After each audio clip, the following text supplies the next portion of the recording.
I love expressing myself through spirituality and yoga, which is exactly what I needed because I just couldn't cope. It's as if you're on a different planet. What's happening to you, nobody else can see. I was confident, bubbly, always caring about people. But then everything changed. Internally, I was drowning. I couldn't see any light at the end of the tunnel.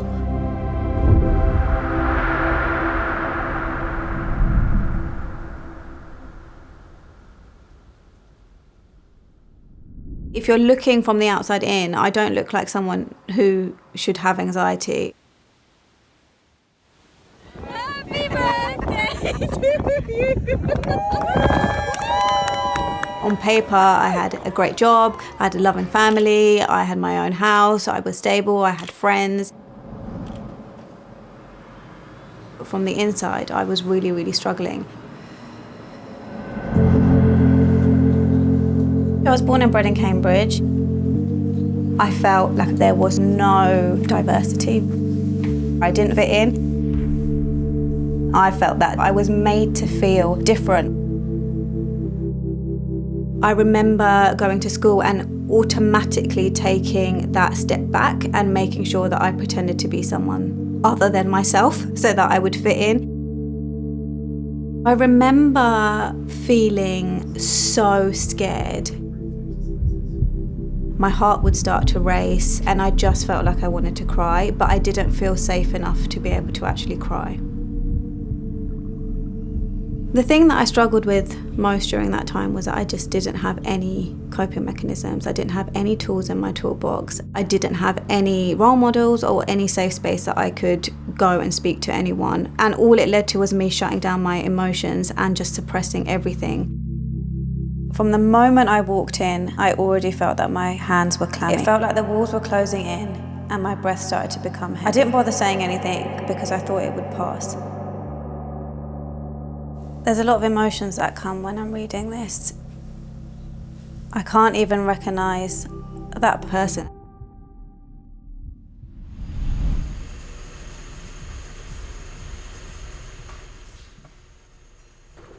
I'm not a morning person, really. It takes me time to get out of bed. I've always grown up saying that I'm a strong individual, a wife and a mother. It was just something that I fitted into. My daughters, they mean everything to me. In my 40s, I actually thought life was going to be great because you're actually a bit more wiser, but that wasn't what was happening to me. I think many people think that when you're going to go through the menopause, your periods are going to stop, and actually you'll have some hot flushes, and that's it. And actually it's not as simple as that. My memory and the brain fog that I had at work impacted me significantly. My mind felt like a sponge, listening to people, but it wasn't sinking in. When I was attending meetings, I would start panicking.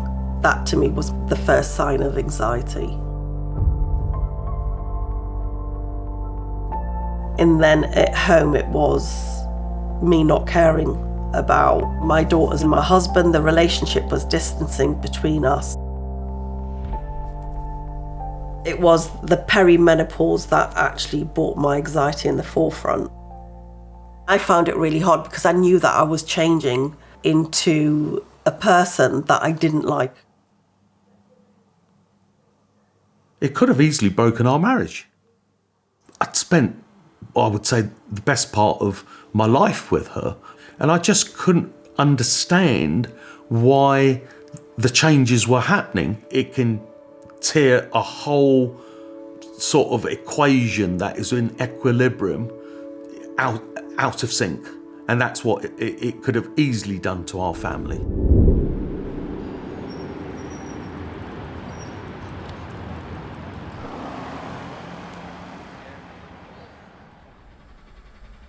I'm a clinical psychologist who specializes in women's health concerns. I've worked with so many women that have reported symptoms of health concerns and never received a mental health screening. Anxiety is pretty prevalent in society, and when it comes to transitions such as the perimenopause or the menopause transition, oftentimes these symptoms can get dismissed as merely stress. And sometimes there's stigma for people, depending on their own culture or ethnic backgrounds, around even seeking mental health care. The beginning of healing starts with being able to share your story. We can find the resources and the support we need to take the next steps as it relates to our health and well-being. Oh, this was in India, I think, when we went for Christmas on my birthday, I think. That's cute of us. I've never seen that picture before. I think that was my favourite dress. It's probably in all of the pictures from that year. I do remember you wearing that a lot. It was like you were just holding so much in, and I remember being so taken aback by that as well. Sorry, I'm getting a bit emotional, but just like why you hadn't said anything before. As an older sister, I just felt like, why didn't I know about that? Telling you was, in a way, I felt, okay, fine. Yeah. Like, she knows. Now I don't have to, like, pretend like I can hold it all together when I can't. That's a classic. When I took a career break, it helped because I finally just got a second to breathe. I went down the holistic route, and that's when things really started to change for me. I started working with a trauma-specific coach to actually process my emotions from way back when I was about 5 years old. Hello. Welcome, everyone. I went back to my core, which was movement. I retrained as a trauma specialist in yoga. So as you know, a trauma-informed practice is designed for you to just become more aware of your body and more connected to your body. So it'll be a very slow... I really wanted to be able to help people come back to their body in a safe way who has experienced similar things to me.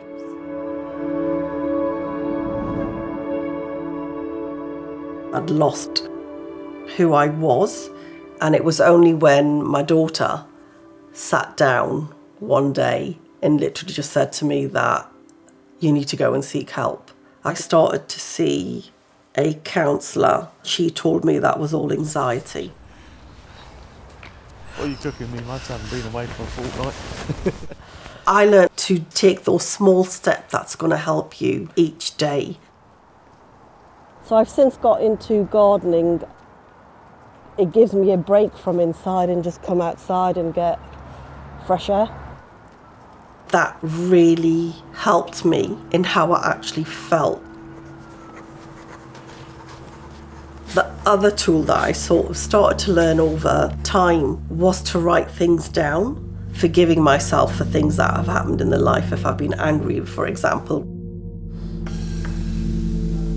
Starting to talk with the family, being more open. I do think now we just have really open conversations. Like, I feel like seeing your journey like made me feel more open to talking. Like, we talk about everything in the house, really, and I think that's what I like about us.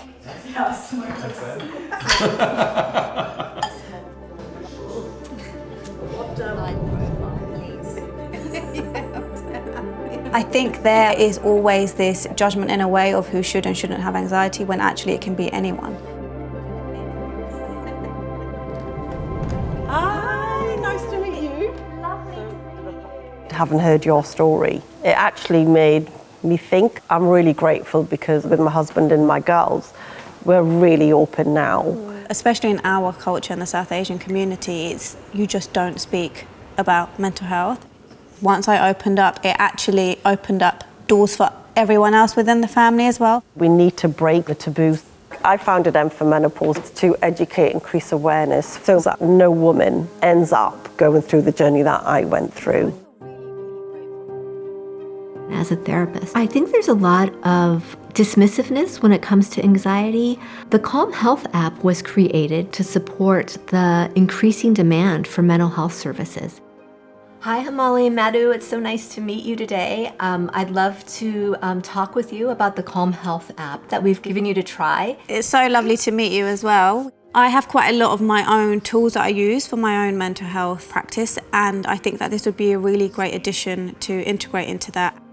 We have a variety of mindfulness activities as well as clinical programs that are created by subject matter experts who are clinical psychologists. Many of them focus on specific health conditions such as menopause, pregnancy loss, anxiety, and depression. You know, everyone can start normalising the conversation about mental health, changing the stigma. If you want to let them relax, you can. If you want to do half lotus, you can. Without anxiety, I just wouldn't be where I am now. I wouldn't be doing the work that I do now. Anxiety will always be a part of me, and I don't think that that's a bad thing. Now I feel empowered by it.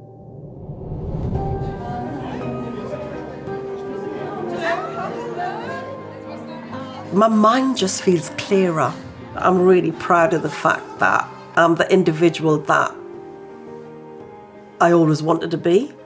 The very first time we spoke, I knew Mother wasn't... Just because you can't see a wound doesn't mean to say the other person's not suffering. And I'm so proud of Madhu for going down this road.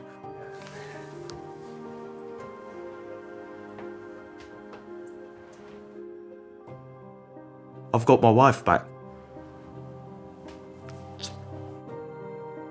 That's how I feel. I really do. I actually thought it was a weakness. I didn't realise actually it's a strength.